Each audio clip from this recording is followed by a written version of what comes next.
Chapter 6. The Educated Negro Leaves the Masses. One of the most striking evidences of the failure of higher education among Negroes is their estrangement from the masses, the very people upon whom they must eventually count for carrying out a program of progress. Of this, the Negro churches supply the most striking illustration. The large majority of Negro communicants still belong to these churches, but the more education the Negroes undergo, the less comfort they seem to find in these evangelical groups. These churches do not measure up to the standard set by the university preachers of the northern centers of learning.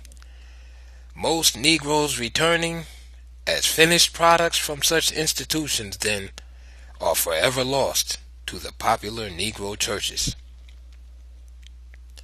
The unchurched of this class do not become members of such congregations, and those who have thus connected themselves remain chiefly for political or personal reasons and tend to become communicants in name only.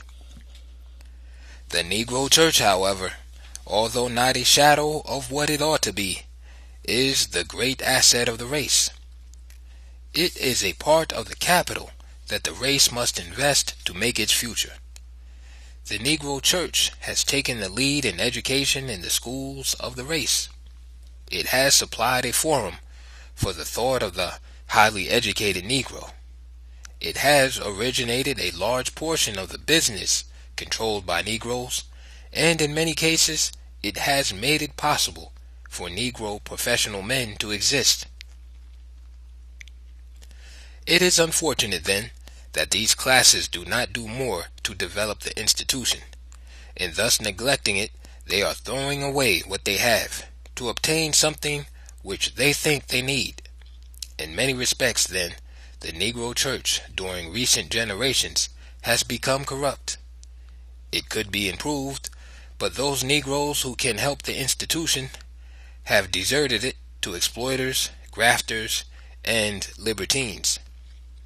The quote-unquote highly educated Negroes have turned away from the people in the churches, and the gap between the masses and the talented tenth is rapidly widening. Of this, many examples may be cited. When the author recently attended in Washington, D.C., one of the popular Negro churches with a membership of several thousands, he saw a striking case in evidence. While sitting there, he thought of what a power this group could become under the honest leadership of intelligent men and women. Social uplift, business, public welfare, all have their possibilities there if a score or more of our highly educated Negroes will work with these people at that center. Looking carefully throughout the audience for such persons, however, he recognized only 2 college graduates, Kelly Miller and himself. But the former had come to receive from the church a donation to the community chest, and the author had come according to appointment to make an appeal in behalf of Miss Nannie H. Burroughs' school. Neither one had manifested any interest in that particular church. This is the way most of them receive attention from our talented tenth. Some highly educated Negroes say that they have not lost their interest in religion, that they have gone into churches with a more intellectual atmosphere in keeping with their new thoughts and aspirations. And then there is a sort of contagious fever which takes away from the churches of their youth others of less formal education. Talking with a friend from Alabama the other day, the author found out that after her father had died and she had moved to Washington, she forsook the Baptist church in which he had been a prominent worker and joined a ritualistic church, which is more fashionable. Such a change of faith is all right in a sense, for no sensible person today would dare to make an argument in favor of any particular religion. Religion is but religion, if the people live up to the faith they profess. What is said here with respect to the popular churches of Negroes, which happen to be chiefly Methodist and Baptist, would hold also if they were mainly Catholic and Episcopal, provided the large majority of Negroes belong to these churches. The point here is that the ritualistic churches into which these Negroes have gone do not touch the masses, and they show no promising future for racial development. Such institutions are controlled by those who offer the Negroes only limited opportunity, and then sometimes on the condition that they be segregated in the court of the Gentiles, outside of the temple of Jehovah. How an educated Negro can thus leave the church of his people and accept such Jim Crowism has always been a puzzle. He cannot be a thinking man. It may be a sort of slave psychology which causes this preference for the leadership of the oppressor. The excuse sometimes given for seeking such religious leadership is that the Negro evangelical churches are fogey. But a thinking man would rather be behind the times and have his self-respect than compromise his manhood by accepting segregation. They say that in some of the Negro churches, bishoprics are actually bought. But it is better for the Negro to belong to a church where one can secure a bishopric by purchase than be a member of one which would deny the promotion on account of color. With respect to developing the masses, then, the Negro race has lost ground in recent years. In 1880, when the Negroes had begun to make themselves felt in teaching, the attitude of the leaders was different from what it is today. At that time, men went off to school to prepare themselves for the uplift of a downtrodden people. In our time, many Negroes go to school to memorize certain facts, to pass examinations for jobs. After they obtain these positions, they pay little attention to humanity. This attitude of the educated Negro toward the masses results partly from the general trend of all persons toward selfishness, but it works more disastrously among the Negroes than among the whites because the lower classes of the latter have had so much more opportunity. For some time the author has been making a special study of the Negroes in the city of Washington to compare their condition of today with that of the past. Now, although the highly educated Negroes of the District of Columbia have multiplied and apparently are in better circumstances than ever, the masses show almost as much backwardness as they did in 1880. Sometimes you find as many as 2 or 3 storefront churches in a single block where Negroes indulge in heathen-like practices which could hardly be equaled in the jungle. The Negroes in Africa have not descended to such depths. Although born and brought up in the Black Belt of the South, the author never saw there such idolatrous tendencies as he has seen under the dome of the Capitol. Such conditions show that the undeveloped Negro has been abandoned by those who should help him. The educated white man, said an observer recently, differs from the educated Negro who so readily forsakes the belated element of his race. When a white man sees persons of his own race tending downward to a level of disgrace, he does not rest until he works out some plan to lift such unfortunates to higher ground. But the Negro forgets the delinquents of his race and goes his way to feather his own nest, as he has done in leaving the masses in the popular churches.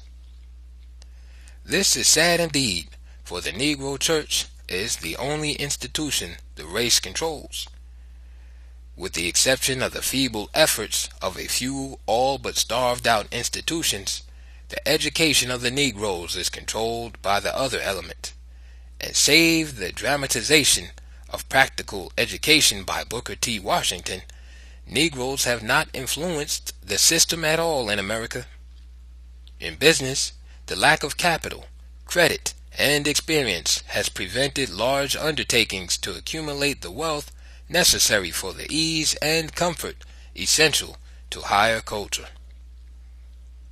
In the church, however, the Negro has had sufficient freedom to develop this institution in his own way, but he has failed to do so.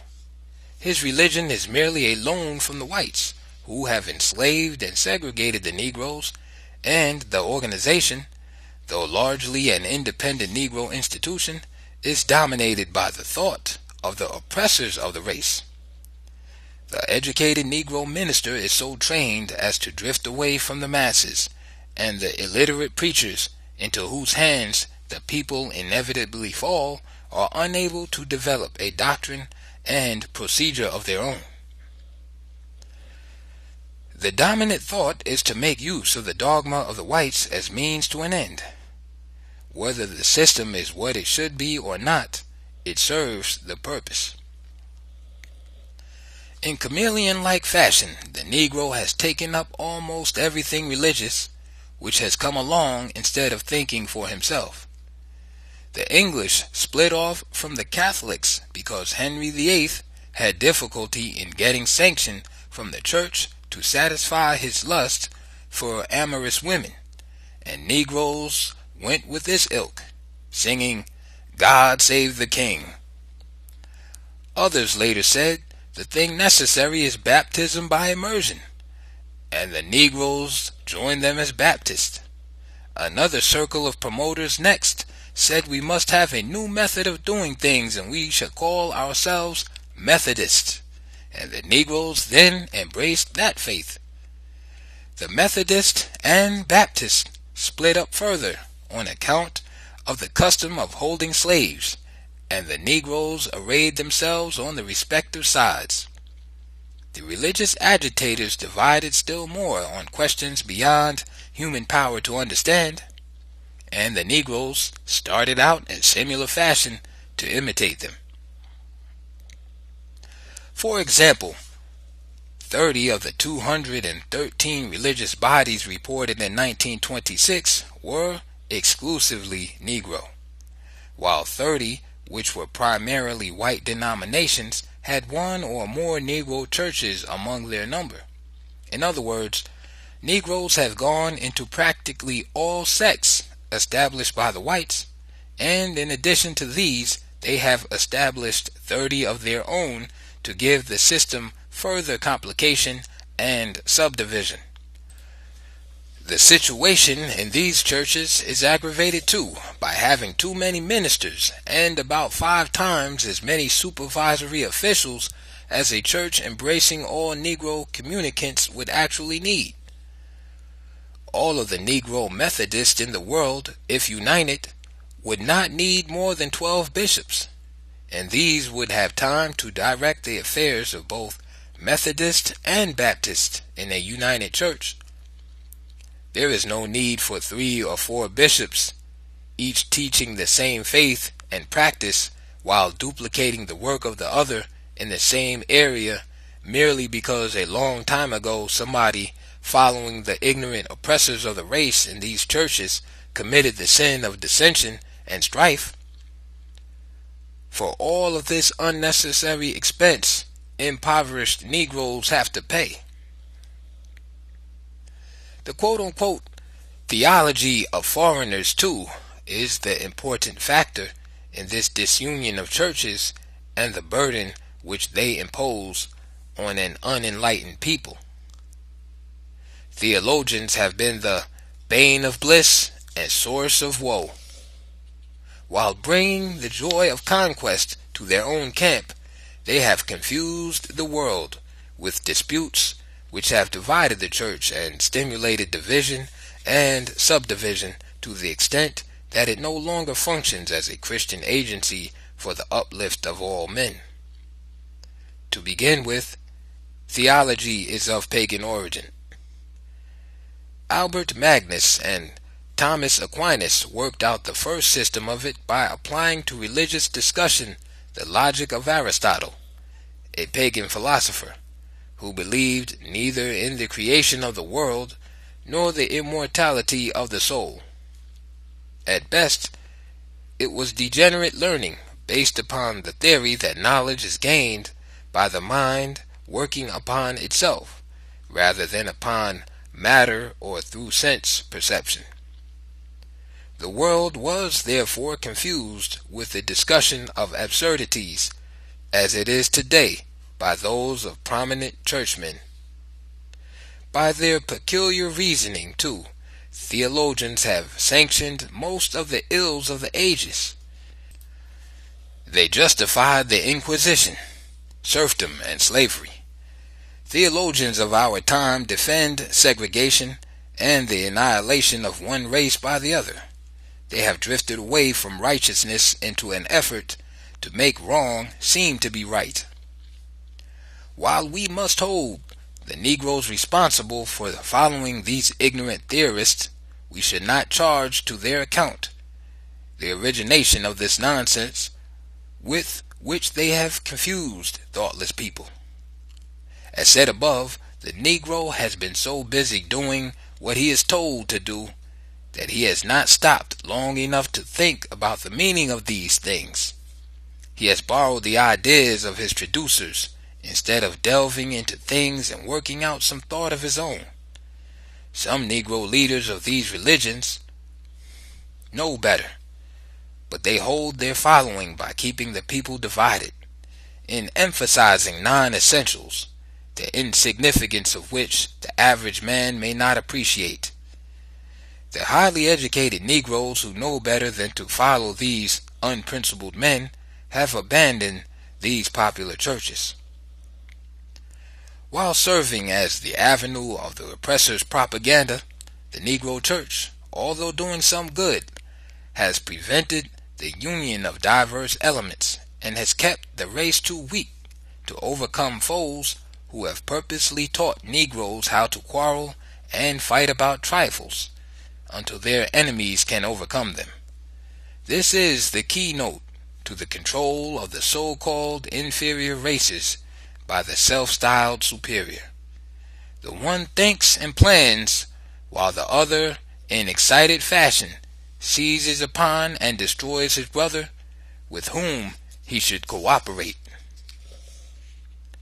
Chapter 7. Dissension and Weakness.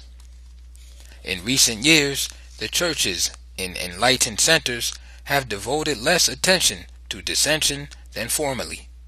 But in the rural districts and small cities, they have not changed much, and neither in urban communities nor in the country has anyone succeeded in bringing these churches together to work for their general welfare. The militant sects are still fighting one another, and in addition to this, the members of these sects are contending among themselves. The Spirit of Christ cannot dwell in such an atmosphere. Recent experiences show that these dissensions are about as rank as ever.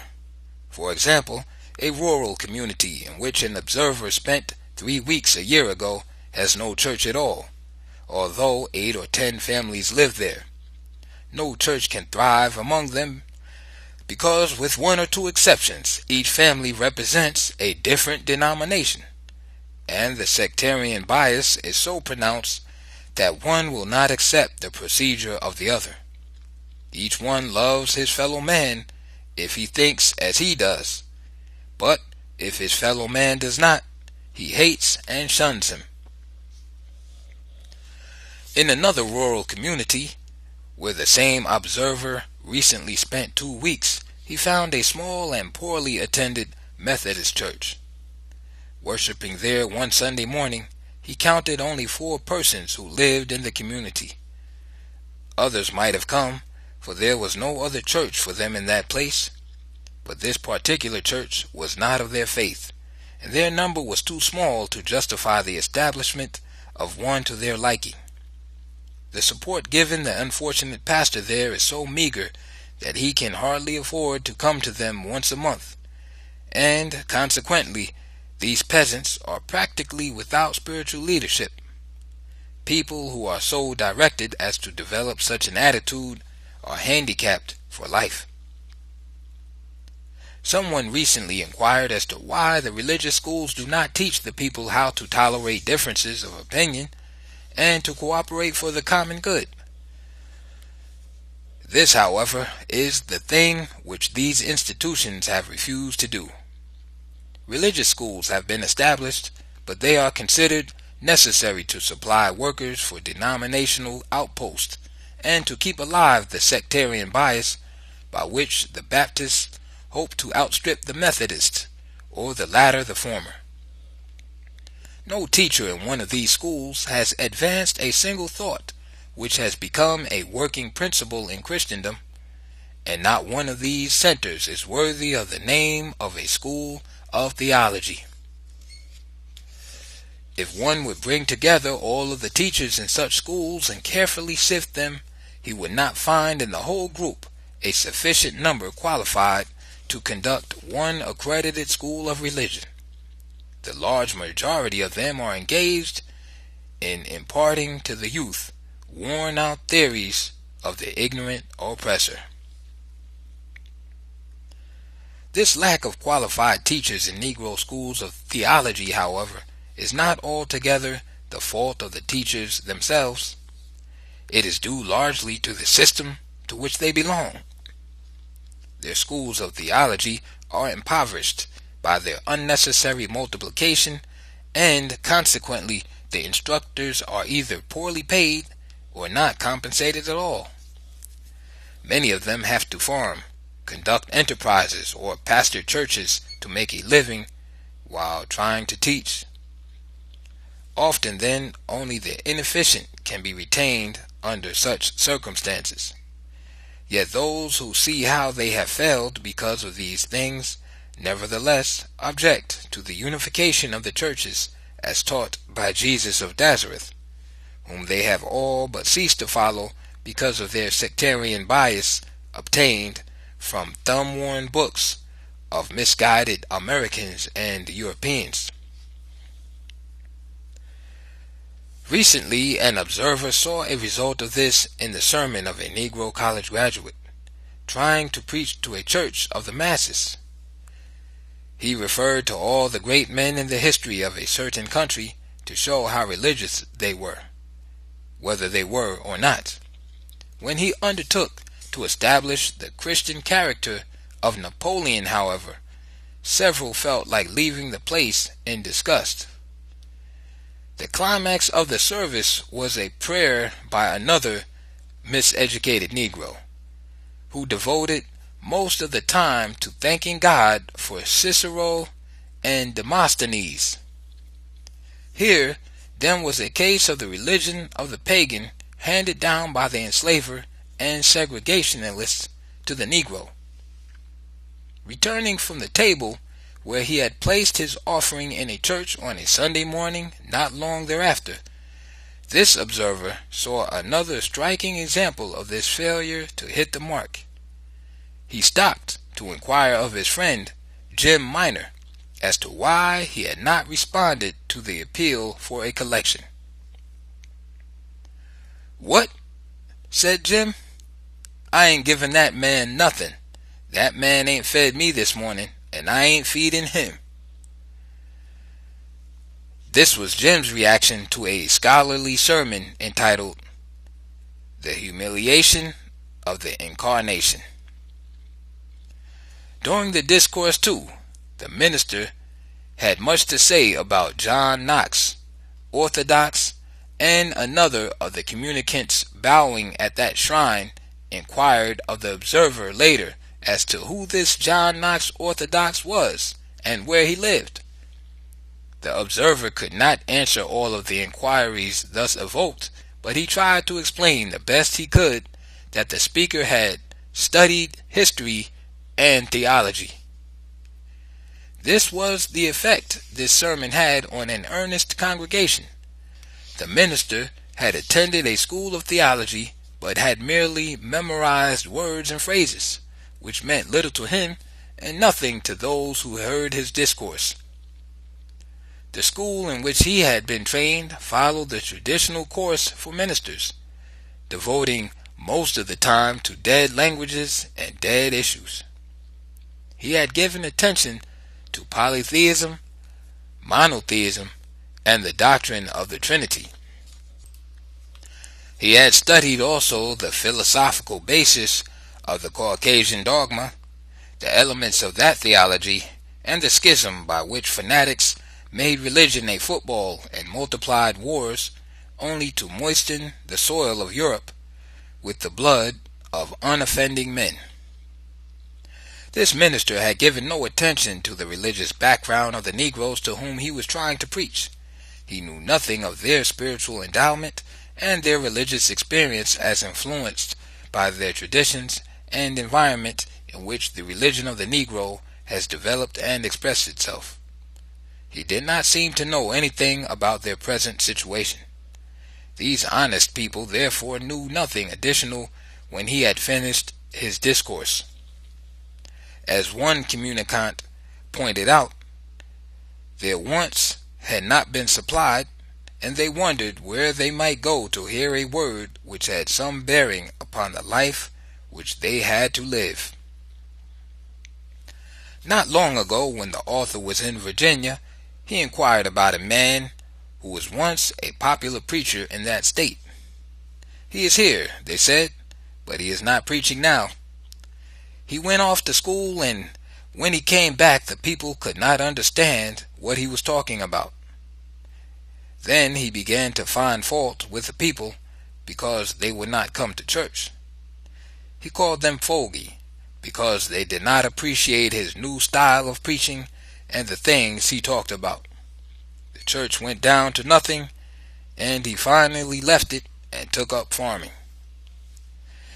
In a rural community, then, a preacher of this type must fail, unless he can organize separately members of the popular Methodist and Baptist churches who go into the ritualistic churches, or establish certain refined Methodist or Baptist churches catering to the talented tenth. For lack of adequate members, however, such churches often fail to develop sufficient force to do very much for themselves or for anybody else. On Sunday morning, then, their pastors have to talk to the benches. While these truncated churches go higher in their own atmosphere of self-satisfaction, the mentally undeveloped are left to sink lower because of the lack of contact with the better trained. If the latter exercised a little more judgment, they would be able to influence these people for good by gradually introducing advanced ideas. Because our highly educated people do not do this, large numbers of Negroes drift into churches led by the uneducated ministers who can scarcely read and write. These preachers do not know much of what is found in school books, and can hardly make use of a library in working out a sermon, but they understand the people with whom they deal, and they make such use of the human laboratory that sometimes they become experts in solving vexing problems and meeting social needs. They would be much better preachers if they could have attended a school devoted to the development of the mind, rather than to cramming it with extraneous matters which have no bearing on the task which lies before them. Unfortunately, however, very few of such schools of religion now exist. For lack of intelligent guidance, then, the Negro Church often fulfills a mission to the contrary of that for which it was established. Because the Negro Church is such a free field, and it is controlled largely by the Negroes themselves, it seems that practically all the incompetents and undesirables who have been barred from other walks of life by race prejudice and economic difficulties have rushed into the ministry for the exploitation of the people. Honest ministers who are trying to do their duty, then, find their task made difficult by these men who stoop to practically everything conceivable. Almost anybody of the lowest type may get into the Negro ministry. The Methodists claim that they have strict regulations to prevent this, but their net draws in proportionately as many undesirables as one finds among the Baptists. As an evidence of the depths to which the institution has gone, A resident of Cincinnati recently reported a case of its exploitation by a railroad man who lost his job and later all his earnings in a game in a den of vice in that city. To refinance himself, he took an old black frock coat and a Bible and went into the heart of Tennessee, where he conducted at various points a series of protracted meetings which netted him 299 converts to the faith and $400 in cash. He was enabled thereby to return to the game in Cincinnati, and he is still in the lead. Other such cases are frequently reported. The large majority of Negro preachers of today, then, are doing nothing more than to keep up the medieval hellfire scare which the whites have long since abandoned to emphasize the humanitarian trend in religion through systematized education.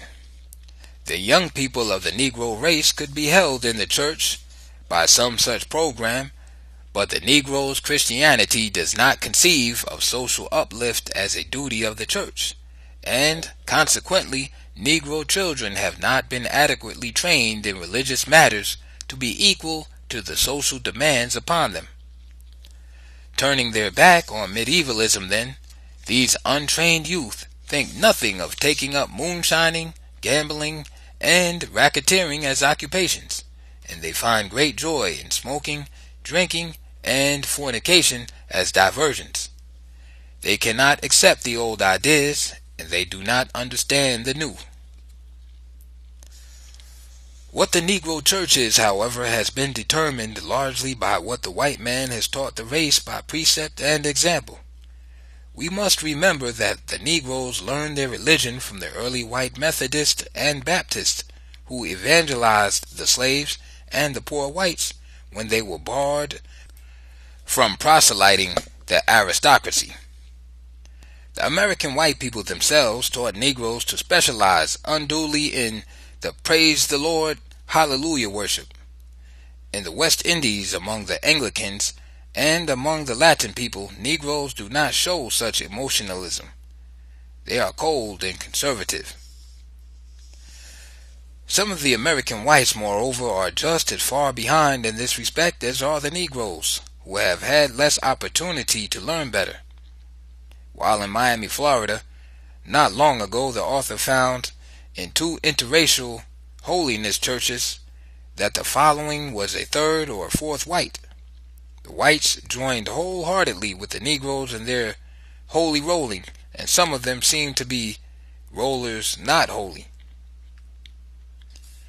A few months ago, in Huntington, West Virginia, where the author was being entertained by friends, the party was disturbed throughout the evening by the most insane outbursts of white worshippers in a Church of God across the street.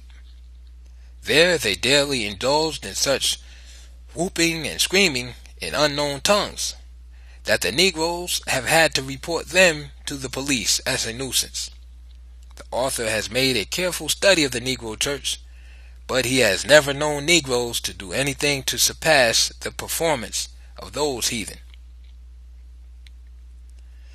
The American Negroes' ideas of morality, too, were borrowed from their owners. The Negroes could not be expected to raise a higher standard than their aristocratic governing class that teemed with sin and vice. This corrupt state of things did not easily pass away. The Negroes have never seen any striking examples among the whites to help them in matters of religion. Even during the colonial period, the whites claimed that their ministers sent to the colonies by the Anglican Church, the progenitor of the Protestant Episcopal Church in America, were a degenerate class that exploited the people for money to waste it in racing horses and drinking liquor. Some of these ministers were known to have illicit relations with women and therefore winked at the sins of the officers of their churches who sold their own offspring by slave women. Although the author was born 10 years after the Civil War, the morals and religion of that regime continued even until his time. Many of the rich or well-to-do white men belonging to the churches in Buckingham County, Virginia, indulged in polygamy. They raised one family by a white woman and another by a colored or poor white woman. Both the owner of the largest slate quarry and the proprietor of the largest factory in that county lived in this fashion. One was an outstanding Episcopalian and the other a distinguished Catholic. One day the foreman of the factory, a polygamous deacon of the local white Baptist church, called the workmen together at noon for a short memorial service in honor of Parson Taylor. For almost half a century, the pastor of the large white Baptist church in that section, the foreman made some remarks on the life of the distinguished minister, and then all sang, "Shall we meet beyond the river?" But to save his life, the author could not restrain himself from wondering all that time whether the foreman's white wife or colored paramour would greet him on the other side, and what a conflict there would be if they happened to get into an old-fashioned hair-pulling. In spite of his libertine connections, however, this foreman believed that he was a Christian, and when he died, his eulogists commended his soul to God. Some years later, when the author was serving his 6 years apprenticeship in the West Virginia coal mines, he found at Nuttleburg a very faithful vestryman of the white Episcopal Church at that point. He was one of the most devout from the point of view of his co-workers, yet privately this man boasted of having participated in the most brutal lynching of the 4 Negroes who thus met their doom at the hands of an angry mob in Clifton Forge, Virginia in 1892. It is very clear then that if Negroes got their conception of religion from slaveholders, libertines, and murderers, there may be something wrong about it, and it would not hurt to investigate it. It has been said that the Negroes do not connect morals with religion. The historian would like to know what race or nation does such a thing. Certainly the whites with whom the Negroes have come into contact have not done so. Chapter 8. Professional Education Discouraged. In the training for professions other than the ministry and teaching, the Negro has not had full sway. Any extensive comment on professional education by the Negro, then, must be mainly negative. We have not had sufficient professional schools upon which we can base an estimate of what the Negro educator can do in this sphere. If mistakes have been made in miseducating the Negro professionally, it must be charged not so much to the account of the Negroes themselves as to that of their friends who have performed this task. We are dealing here then mainly with information obtained from the study of Negroes who have been professionally trained by whites in their own schools and mixed institutions. The largest numbers of Negroes in professions other than the ministry or education are physicians, dentists, pharmacists, lawyers, and actors. The numbers in these and other lines have not adequately increased because of the economic status of the Negroes and probably because of a false conception of the role of the professional man in the community and its relation to him. The people whom the Negro professional men have volunteered to serve have not always given them sufficient support to develop that standing and solidarity which will make their position professional and influential. Most whites in contact with Negroes, always the teachers of their brethren in black, both by precept and practice, have treated the professions as aristocratic spheres to which Negroes should not aspire. We have had, then, a much smaller number than those who under different circumstances would have dared to cross the line, and those that did so were starved out by the whites who would not treat them as a professional class. This made it impracticable for Negroes to employ them in spheres in which they could not function efficiently. For example, because of a law that a man could not be admitted to the bar in Delaware without practicing a year under some lawyer in the state, and no white lawyer would grant a Negro such an opportunity until a few years ago, it was only recently that a Negro was admitted there. Negroes then learned from their oppressors to say to their children that there were certain spheres into which they should not go because they would have no chance therein for development. In a number of places young men were discouraged and frightened away from certain professions by the poor showing made by those trying to function in them.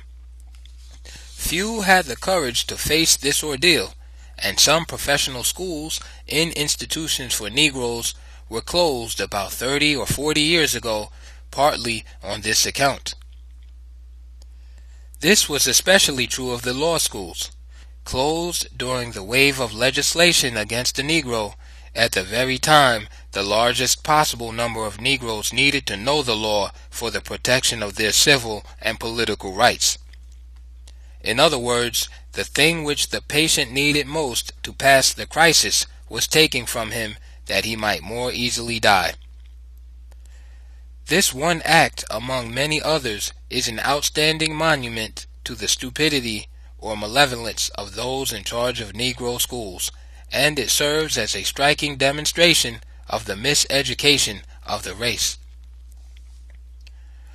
Almost any observer remembers distinctly the hard trials of the Negro lawyers. A striking example of their difficulties was supplied by the case of the first to be permanently established in Huntington, West Virginia. The author had entrusted to him the matter of correcting an error in the transfer of some property purchased from one of the most popular white attorneys in the state. For 6 months, this simple transaction was delayed, and the Negro lawyer could not induce the white attorney to act. The author finally went to the office himself to complain of the delay. The white attorney frankly declared that he had not taken up the matter because he did not care to treat with a Negro attorney, but he would deal with the author, who happened to be at that time the teacher of a Negro school and was, therefore, in his place. At one time, the Negroes in medicine and correlated fields were regarded in the same light. They had difficulty in making their own people believe that they could cure a complaint, fill a tooth, or compound a prescription. The whites said that they could not do it, and of course, if the whites said so, it was true, so far as most Negroes were concerned.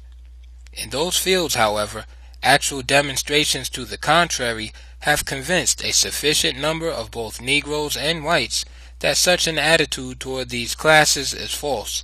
But there are many Negroes who still follow those early teachings, especially the quote-unquote highly educated, who in school have been given the scientific reasons for it.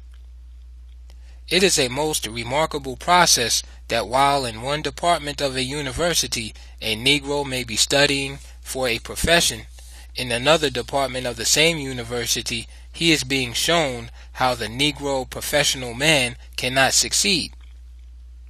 Some of the highly educated, then, give their practice to those who are often inferior to the Negroes whom they thus pass by. Although there has been an increase in these particular spheres, however, the professions among Negroes, with the exceptions of teaching and preaching, are still on demand. In the same way the Negro was once discouraged and dissuaded from taking up designing, drafting, architecture, engineering, and chemistry, the whites, they were told, will not employ you, and your people cannot provide such opportunities. The thought of pioneering or of developing the Negro to the extent that he might figure in this sphere did not dawn on those monitors of the Negroes preparing for their life's work. This tradition is still a heavy load in Negro education, and it forces many Negroes out of spheres in which they might function into those for which they may not have any aptitude. In music, dramatics, and correlated arts too, the Negro has been utterly misled. Because the Negro is gifted as a singer and can render more successfully than others the music of his own people, he has been told that he does not need training. Scores of those who have undertaken to function in this sphere without adequate education then have developed only to a certain point, beyond which they have not had ability to go. We cannot easily estimate how popular Negro musicians and their music might have become had they been taught to the contrary. Of these, several instances may be cited. A distinguished man, talking recently as a member of a large Episcopal church, which maintains a Negro mission, mentioned his objection to the budget of $1,500 a year for music for these segregated communicants. Inasmuch as the Negroes were naturally gifted in music, he did not believe that any expensive training or direction was required. The small number of Negro colleges and universities which undertake the training of the Negro in music is further evidence of the belief that the Negro is all but perfect in this field and should direct his attention to the traditional curricula. The same misunderstanding with respect to the Negro in dramatics is also evident. We have long had the belief that the Negro is a natural actor who does not require any stimulus for further development. In this assertion is the idea that because the Negro is good at dancing, joking, minstrelsy, and the like, he is quote-unquote in his place when quote cutting a shine, and does not need to be trained to function in the higher sphere of dramatics. Thus misled, large numbers of Negroes ambitious for the stage have not bloomed forth into great possibilities. Too many of them have finally ended with roles in questionable cafes, cabarets, and nightclubs of America and Europe, and instead of increasing the prestige of the Negro, they have brought the race into disgrace. We scarcely realize what a poor showing we make in dramatics, in spite of our natural appetite in this sphere. Only about a half-dozen Negro actors have achieved greatness, but we have more actors and showmen than any other professionals except teachers and ministers. Where are these thousands of men and women in the histrionic sphere? What do we hear of them? What have they achieved? Their record shows that only a few measure up to the standard of the modern stage.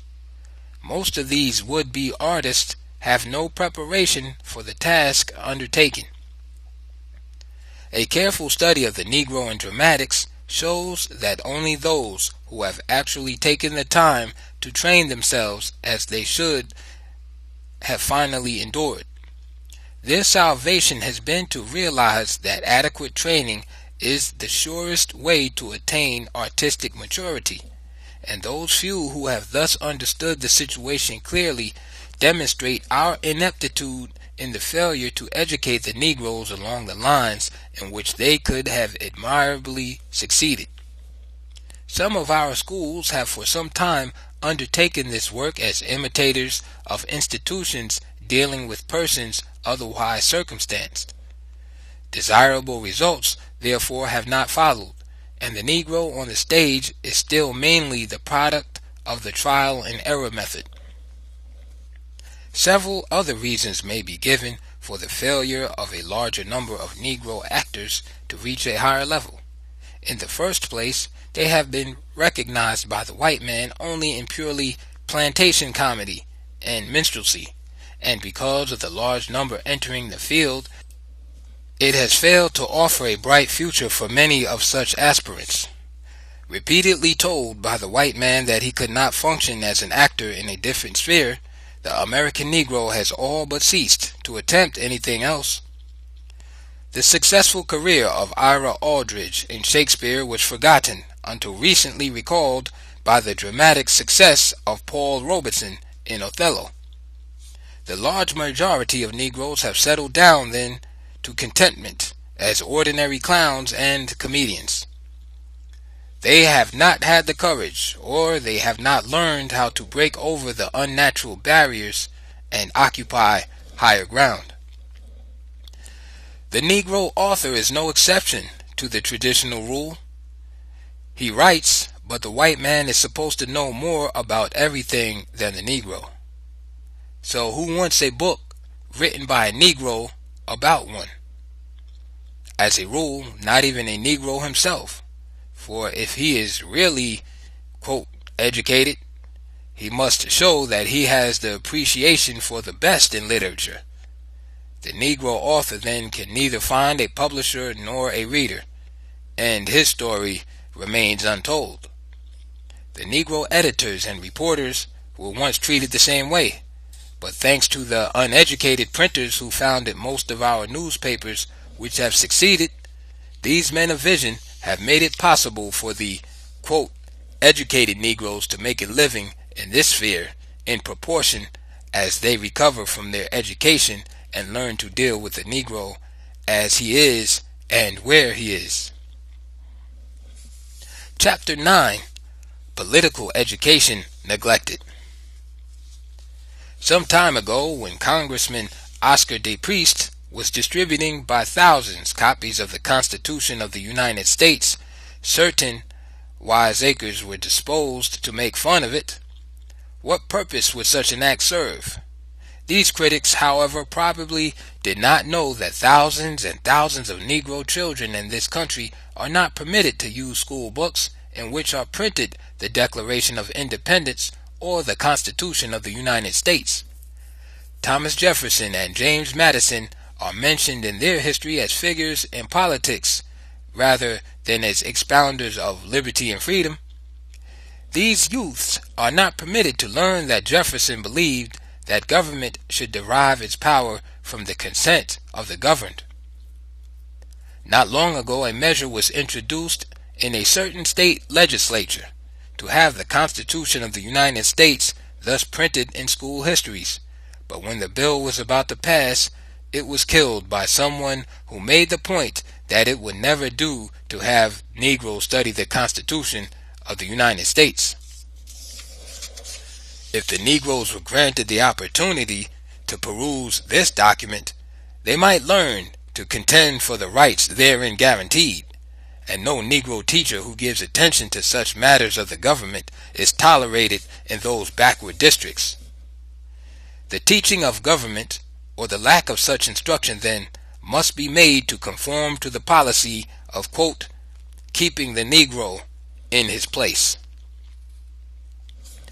In like manner, the teaching of history in the Negro area has had its political significance. Starting out after the Civil War, the opponents of freedom and social justice decided to work out a program which would enslave the Negro's mind inasmuch as the freedom of body had to be conceded.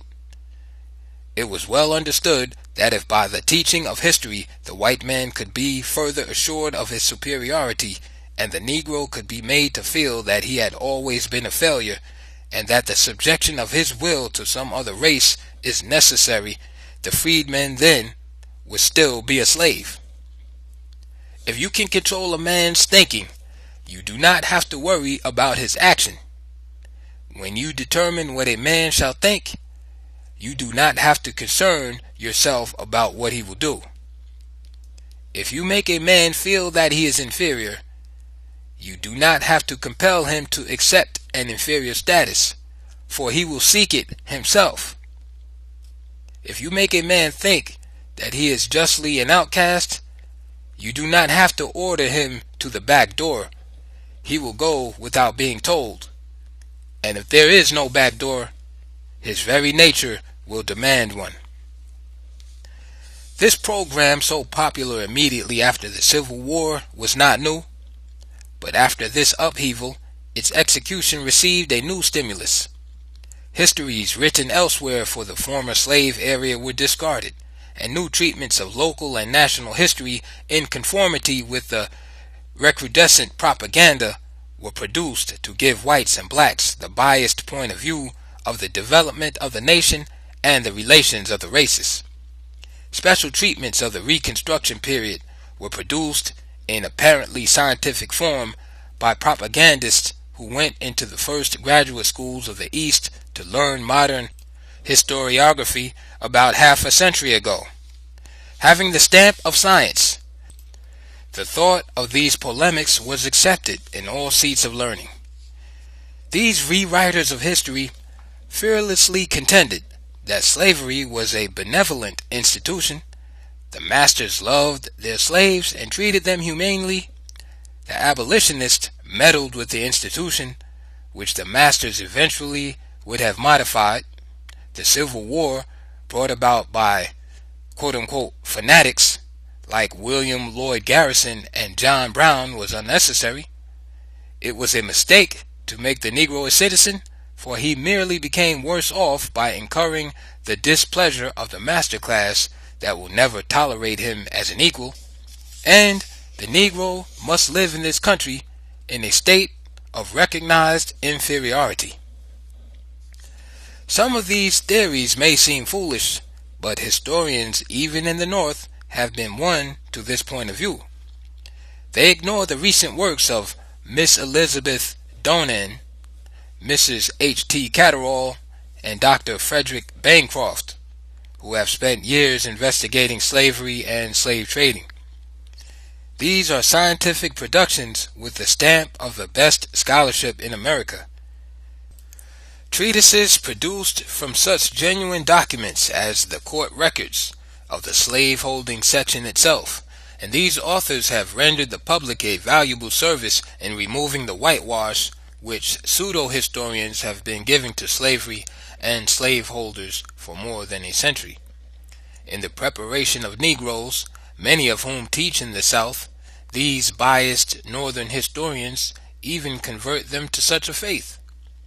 A few years ago, the author happened to listen to a conversation of Negro lawyers in one of our southern cities, in which they unanimously conceded practically every contention set forth in this program of propaganda. They denounced, therefore, all Reconstructionists who advocated equality and justice for all. These Negroes had the biased point of view of the rewriters like Claude Bowers, and had never been directed to the real history of that drama as set forth by A. Taylor, Francis B. Simpkins, and Robert H. Woody of the New Southern School of Thought. These Negro critics were especially hard on Negroes of our day who engage in agitation for actual democracy. Negroes themselves in certain parts join with the whites. Then, in keeping out of the schools teachers who may be bold enough to teach the truth as it is. They usually say the races here are getting along amicably now, and we do not want these peaceful relations disturbed by the teaching of new political thought. What they mean to say with respect to the peaceful relation of the races, then, is that the Negroes have been terrorized to the extent that they are afraid even to discuss political matters publicly. There must be no exposition of the principles of government in the schools, and this must not be done in public among Negroes with a view to stimulating political activity. Negroes engaged in other spheres in such communities finally come to the point of accepting silence on these matters as a fixed policy, knowing that action to the contrary means mob rule which may destroy the peace and property of the community. They constitute themselves a sort of vigilant committee to direct their fellows accordingly.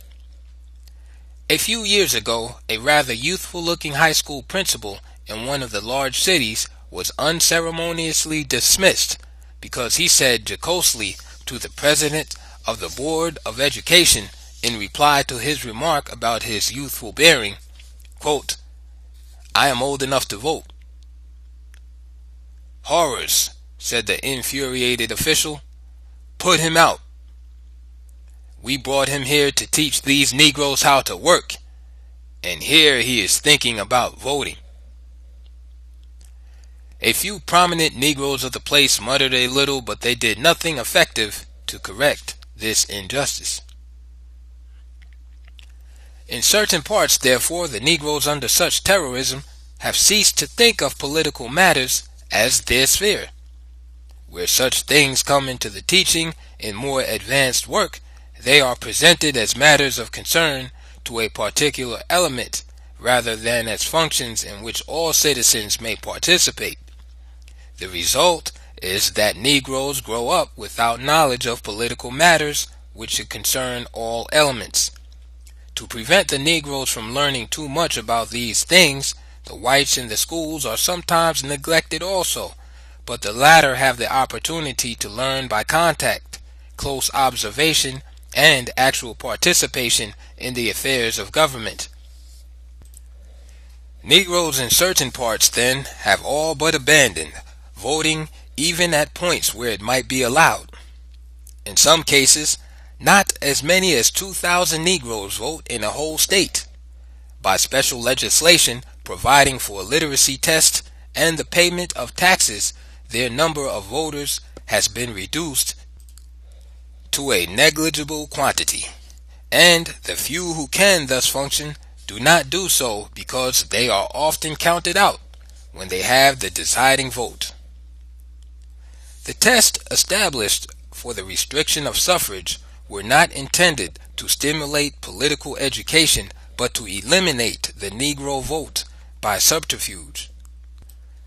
Negroes presenting themselves for registration are asked to do the all but impossible thing of expounding parts of the Constitution which have baffled high courts, but whites are asked simple questions which almost any illiterate man can answer.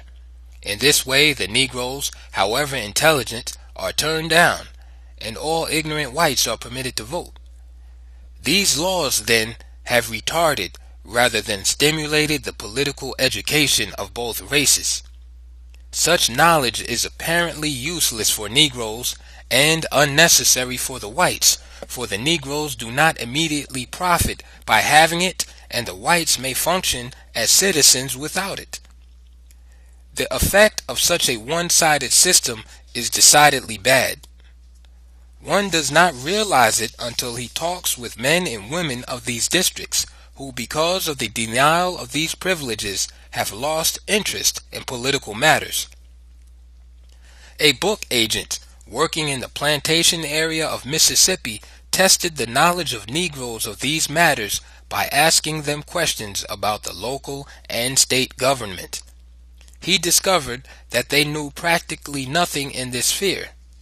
It was difficult to find any who knew who was President of the United States. One meets teachers, physicians, and ministers who do not know the ordinary operations of courts, the functions of the counsel, jury, or judge, unless such knowledge has come by the bitter experience of having been imposed upon by some tribunal of injustice. Some of the, quote, educated Negroes do not pay attention to such important matters as the assessment of property and the collection of taxes, and they do not inform themselves as to how these things are worked out. An influential Negro in the South, then, is one who has nothing to do or say about politics and advises others to follow the same course. The elimination of the Negro from politics, then, has been most unfortunate. The whites may have profited thereby temporarily, but they showed very little foresight.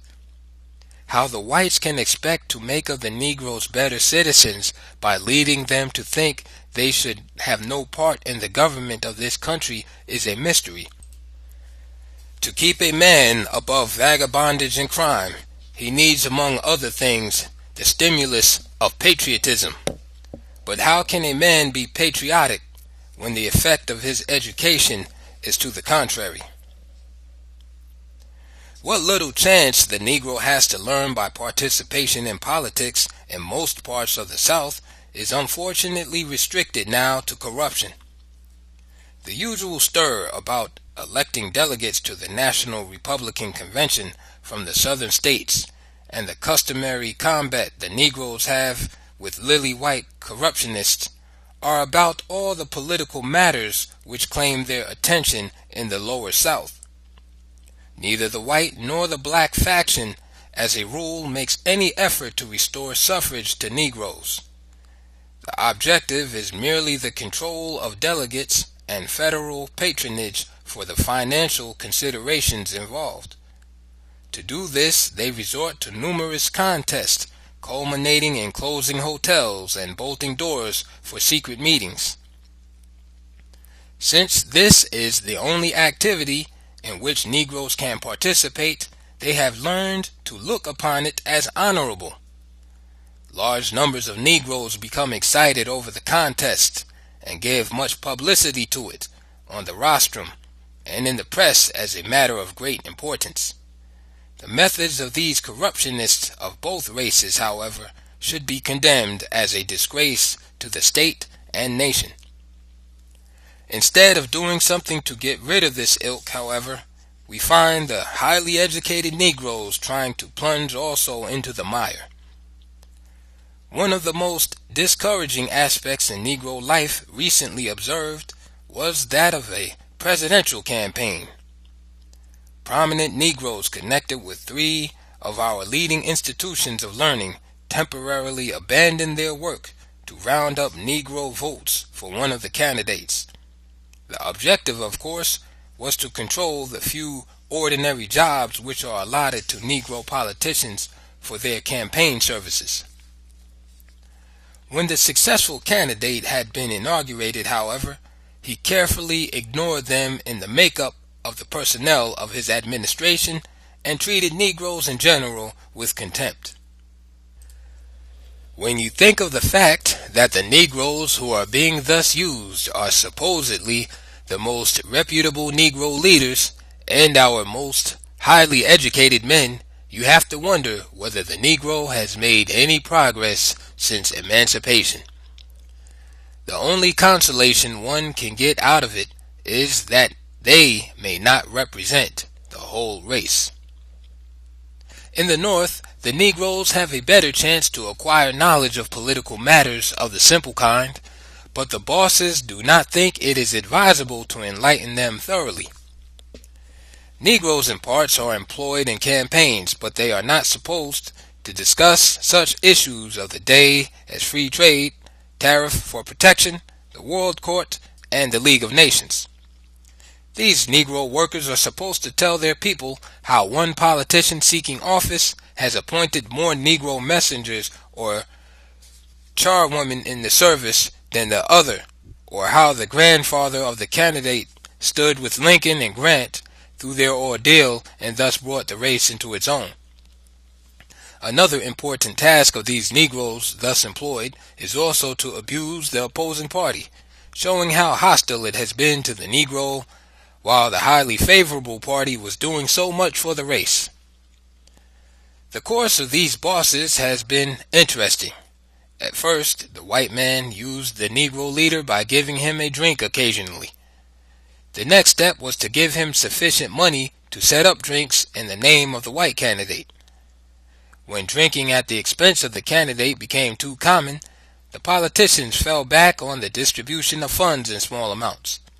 When this finally proved to be insufficient, however, the politicians had to go a bit further and provide Jim Crow jobs in certain back rooms with the understanding that the functions of the so-called office would be merely nominal, and the incumbents would have no close contact with white people. In this stage, the Negroes find themselves today. The undesirable aspect of the affair is that the Negro, in spite of the changes from one method of approach to that of another, is never brought into the inner circle of the party with which he is affiliated. He is always kept on the outside and is used as a means to an end. To obtain the meager consideration which he receives, the Negro must work clandestinely through the back door. It has been unnecessary for the white man to change this procedure, for until recent years he has generally found it possible to satisfy the majority of Negroes with the few political positions earmarked as quote-unquote Negro jobs, and to crush those who clamor for more recognition. It is unfortunate, too, that such a large number of Negroes do not know any better than to stake their whole fortune on politics. History does not show that any race, especially a minority group, has ever solved an important problem by relying altogether on one thing, certainly not by parking its political strength on one side of the fence because of empty promises. There are Negroes who know better, but such thinkers are kept in the background by the traducers of the race to prevent the enlightenment of the masses. The misleading politicians are the only persons through whom the traducers act with respect to the Negro, and there are always a sufficient number of mentally undeveloped voters who will supply them a large following. Even the few Negroes who are elected to office are often similarly uninformed and show a lack of vision. They have given little attention to the weighty problems of the nation, and in the legislative bodies to which they are elected, they restrict themselves as a rule to matters of special concern to the Negroes themselves, such as lynching, segregation, and disenfranchisement, which they have well learned by experience. This indicates a step backwards, for the Negroes who sat in Congress and in the state legislatures during the Reconstruction worked for the enactment of measures of concern to all elements of the population, regardless of color. Historians have not yet forgot what those Negro statesmen did in advocating public education, internal improvements, labor arbitration, the tariff, and the merchant marine. Chapter 10. The Loss of Vision. History shows, then, that as a result of these unusual forces in the education of the Negro, he easily learns to follow the line of least resistance rather than battle against odds for what real history has shown to be the right course. A mind that remains in the present atmosphere never undergoes sufficient development to experience what is commonly known as thinking. No Negro thus submerged in the ghetto, then, will have a clear conception of the present status of the race or sufficient foresight to plan for the future, and he drifts so far toward compromise that he loses moral courage. The education of the Negro, then, becomes a perfect device for control from without. Those who purposely promote it have every reason to rejoice, and Negroes themselves exultingly champion the cause of the oppressor. A comparison of the record of the spokesmen of the race today with that of those of the 18th century shows a moral surrender. During the prolonged struggle between the French and English in America, the Negroes held the balance of power at several strategic points and used it accordingly. Today, the Negro finds himself inconsequential because he can be parked on one side of the fence. The same balance of power was evident also during the American Revolution, when Negro soldiers insisted on serving side by side with others. Today, many Negroes are content as menials in the army. At that time, Negroes preached to mixed congregations. Today we find the Negroes busy separating them. The 18th century Negro resented any such thing as social distinctions. Today, Negroes are saying that they do not want social equality. Negroes of that epoch said with the ancient poet, quote, "I am a man, and deem nothing that relates to man a matter of indifference to me." End quote. Today, however, the average Negro says, quote, "Now I am a colored man, and you white folks must settle that matter among yourselves." End quote. At a still later date, the American Negro showed more courage than he does today with all of his so-called enlightenment. When the free Negroes were advised 100 years ago to go to Africa, they replied that they would never separate themselves from the slave population of this country, as they were brethren by the ties of consanguinity, of suffering, and of wrong. Today, however, the Negro in the North turns up his nose at the crude migrant from the South, who brings to the North the race problem, but along with it more thrift and actual progress than the Northern Negro ever dreamed of. When, again in 1816, free Negroes like Richard Allen, James Forten, and Robert Purvis were referred to as a foreign element whose social status might not be secure in this country, instead of permitting the colonialists to shove them aside as criminals to be deported to a distant shore, they replied in no uncertain terms that this soil in America which gave them birth is their only true home. Quote, "Here their fathers fought, bled, and died for this country, and here they intended to stay." End quote. Today, when such things come up, you find Negroes appearing upon the scene to see how much pay they can obtain to assist in the proposed undoing of the race. Further emphasizing this thought of resistance a few years later, Nathaniel Paul, a Baptist preacher of Albany, informed the colonialists that free Negroes would not permit their traducers to formulate a program for the race. "You may go ahead with your plan to deport this element in order to make slavery secure," he warned, "but the free Negroes will never emigrate to Africa. We shall stay here and fight until the foul monster is crushed.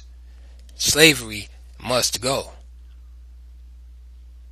"Did I believe it would always continue?"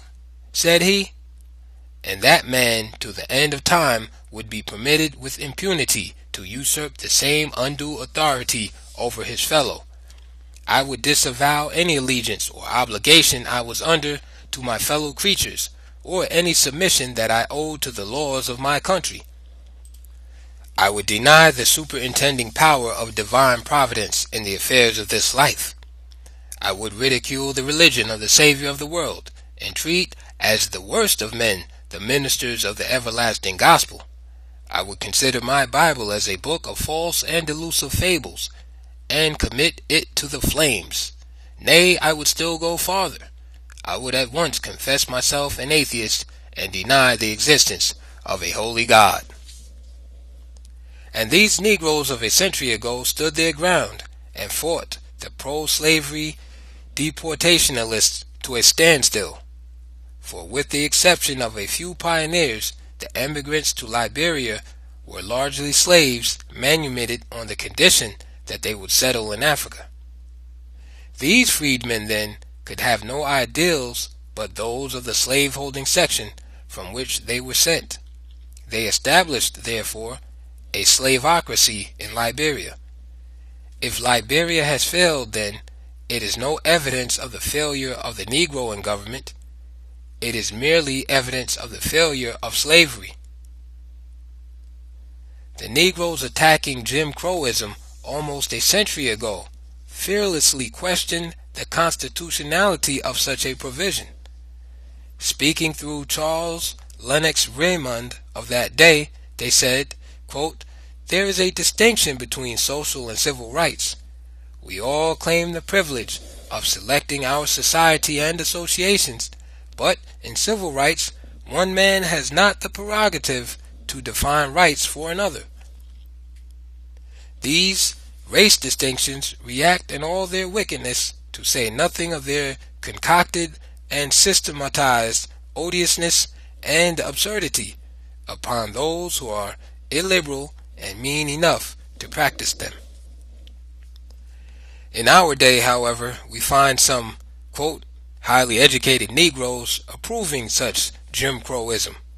For example, not many years ago, an outstanding Baptist preacher, dabbling in politics in West Virginia, suggested to the whites that they enact a Jim Crow car law in that state, and we had difficulty in crushing that sentiment. A few years thereafter, the author heard one of our bishops say that we should not object to such separation, for we want to be by ourselves. When this distinguished churchman died, the traducers of the Negro lauded him to the skies, and thoughtless members of the race, thinking that he deserved it, joined in the loud acclaim. In this way, the large majority of educated Negroes in the United States have accepted segregation and have become its fearless champions. Their filled but undeveloped minds do not enable them to understand that, although an opiate furnishes temporary relief, it does not remove the cause of the pain. In this case, we have yielded on principle to satisfy the mob, but have not yet found an ultimate solution of the problem at hand. In our so-called democracy, we are accustomed to give the majority what they want, rather than educate them to understand what is best for them. We do not show the Negro how to overcome segregation, but we teach him how to accept it as final and just. Numerous results from this policy may be cited. The white laboring man refuses to work with Negroes because of the false tradition that the Negro is an inferior, and at the same time the Negro, for the same reason, becomes content with menial service and drudgery. The politician excludes the Negro from the councils of his party and from the government because he has been taught that such is necessary to maintain the supremacy of his race. The Negro, trained in the same school of thought, accepts this as final and contends for such meager consideration as the bosses may begrudgingly grant him. An irate resident in an exclusive district protests against an invasion by Negroes because he has learned that these poverty-stricken people are carriers of disease and agents of crime. The Negroes, believing that such is the truth, remain content in the ghetto. The irrational parent forces the separation of the races in some school because his child must occupy a seat next to a pupil of, quote, tainted African blood. The educated Negro accepts this as inevitable and welcomes the makeshift for his people. Children of Negroes are excluded from the playgrounds because of the assertion that they will contaminate those of the whites. The Negroes, yielding, settle down to a policy of having their children grow up in neglected fashion in the most undesirable part of the city. The Negro is forced to ride in a Jim Crow car to stamp upon him more easily the badge of his inferiority. The educated Negro accepts it as settled and abandons the fight against this social prescription. And thus goes segregation, which is the most far-reaching development in the history of the Negro since the enslavement of the race. In fact, it is a sequel of slavery. It has been made possible by our system of miseducating innocent people who did not know what was happening. It is so subtle that men have participated in promoting it without knowing what they were doing. There are a few defenders of segregation who are doubtless sincere. Although nominally free, they have never been sufficiently enlightened to see the matter other than as slaves. One can cite cases of Negroes who opposed emancipation and denounced the abolitionists. A few who became free re-enslaved themselves. A still larger number made no effort to become free because they did not want to disconnect themselves from their masters, and their kind still object to full freedom. Ever since the Civil War, when Negroes were first given a chance to participate in the management of their affairs, they have been inconsistent and compromising. They have tried to gain one thing on one day by insisting on equality for all, while at the same time endeavoring to gain another point the next day by segregation. At one moment, Negroes fight for the principle of democracy, and at the very next moment, they barter it away for some temporary advantage.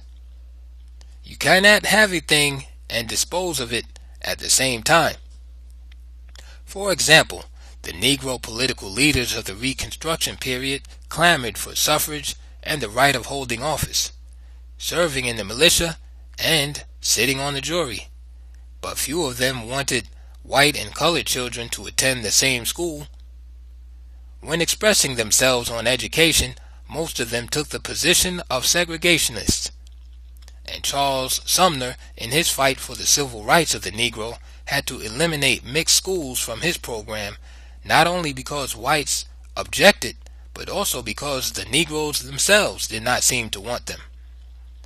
All of these leaders might not have been looking for jobs in those days, but as nominal freemen who were still slaves, they did not feel comfortable in the presence of their former masters.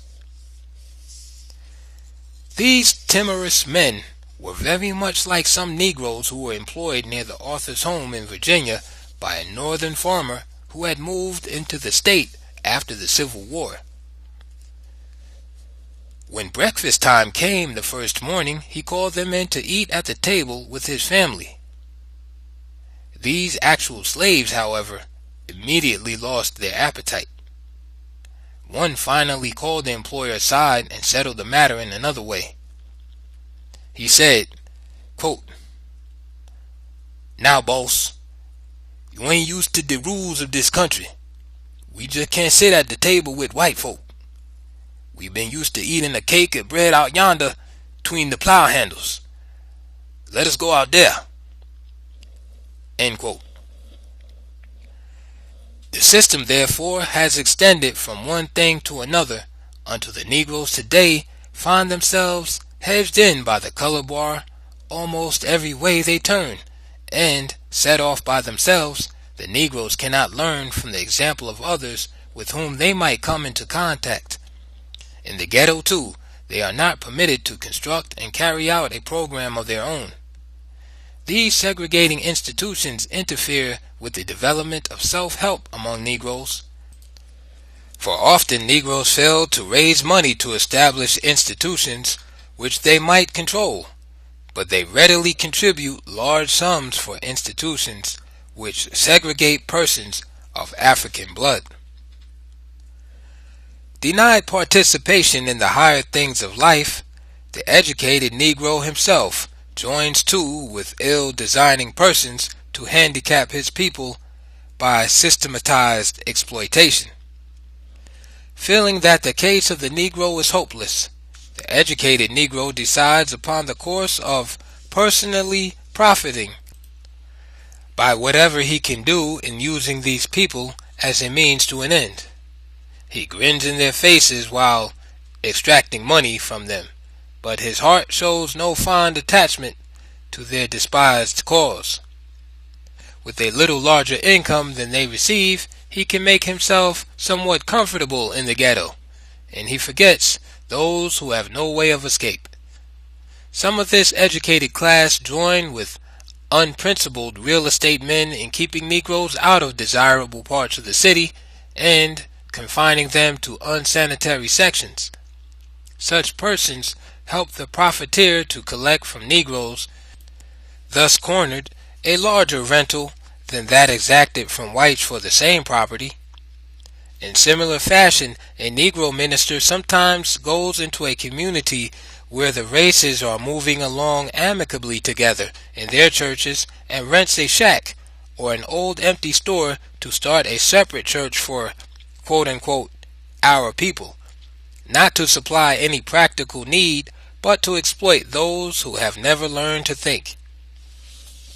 Professional men, too, walking in their footsteps, impose also upon the poor innocent Negroes who do not know when they are being treated properly and when they are not, but high fees may be obtained from them inasmuch as they cannot always go to others for service.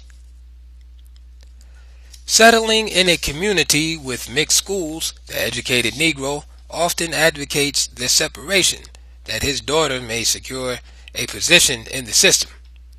The Negro politician is accustomed to corner the Negro vote by opening a separate office from which he may bargain with the chieftains of the machine for the highest price available.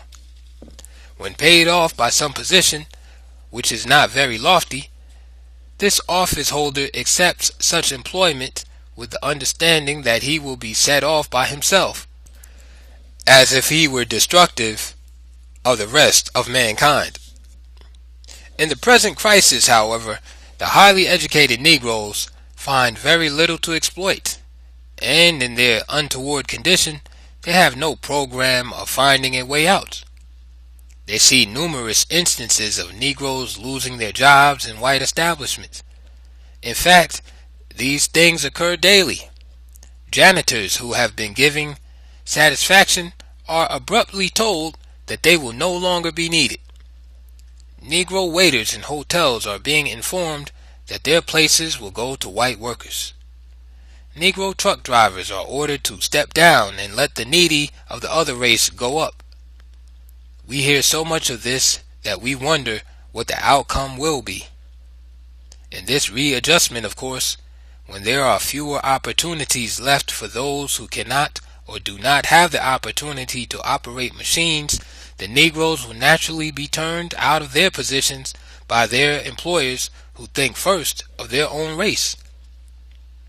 In the ultimate passing of the Depression, however, Negroes will not be much better off when some of the whites now displacing them will rise to higher levels. In the economic order of tomorrow, there will be little use for the factotum or scullion. Man will not need such personal attention when he can buy a machine to serve him more efficiently. The menial Negroes, the aggregate of parasites whom the highly educated Negro has exploited, will not be needed on tomorrow. What then will become of our highly educated Negroes who have no initiative? We have appealed to the talented tenth for a remedy, but they have nothing to offer. Their minds have never functioned in this all-important sphere. The educated Negro shows no evidence of vision. He should see a new picture. The Negroes are facing the alternative of rising in the sphere of production to supply their proportion of the manufacturers and merchants, or of going down to the graves of paupers. The Negro must now do for himself or die out as the world undergoes readjustment. If the whites are to continue for some time in doing drudgery to the exclusion of Negroes, the latter must find another way out. Nothing forces this upon one more dramatically than when he learns that white women in Montgomery, Alabama, are coming to the back door of Negro homes asking for their washing. If the whites have reached this extremity, and they must be taken care of first, what will be left for the Negroes? At this moment, then, the Negroes must begin to do the very thing which they have been taught that they cannot do. They still have some money, and they have needs to supply.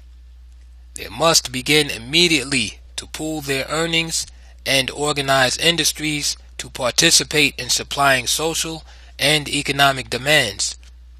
If the Negroes are to remain forever removed from the producing atmosphere and the present discrimination continues, there will be nothing left for them to do. There is no reason for lack of confidence because of the recent failure of Negro enterprises, although the highly educated Negroes assert the contrary. This lack of confidence is the cause of the failure of these enterprises. If the Negroes had manifested enough confidence in them and had properly supported them, they would have been strong enough to stand the test in the crisis.